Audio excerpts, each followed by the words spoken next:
সিরাজদিখানে পহেলা বৈশাখকে কেন্দ্র করে শেখ মোহাম্মদ আবদুল্লাহর নেতৃত্বে বর্ণাঢ্য শোভাযাত্রা অনুষ্ঠিত হয়েছে। পহেলা বৈশাখ উপলক্ষে সিরাজদিখান উপজেলার বর্ণাঢ্য আয়োজনের মধ্য দিয়ে আনন্দ শোভাযাত্রা অনুষ্ঠিত হয়। এ শোভাযাত্রায় শত শত নেতাকর্মী ও সাধারণ মানুষ অংশ নেন। শোভাযাত্রার নেতৃত্ব দেন শেখ মোহাম্মদ আবদুল্লাহ। সকাল থেকে উপজেলার বিভিন্ন অঞ্চল থেকে নেতাকর্মীরা রঙিন পোশাকে নানা ঐতিহ্যবাহী সাজসজ্জায় অংশ নেন। শোভাযাত্রায় এটি একটি উৎসবমুখর পরিবেশ তৈরি করে পুরো এলাকা জুড়ে।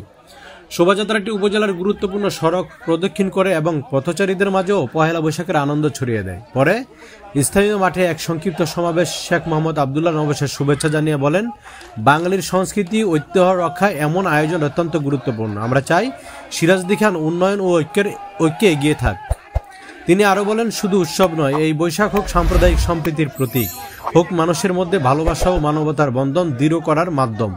স্থানীয়রা এই আয়োজনকে স্বাগত জানিয়ে বলেন, এমন উদ্যোগ সবাইকে একত্রিত করে একটি সুন্দর সমাজ গঠন সম্ভব। সালাউদ্দিন সালমান, মুন্সিগঞ্জ, বিক্রমপুর। আমরা দেখতে পাচ্ছি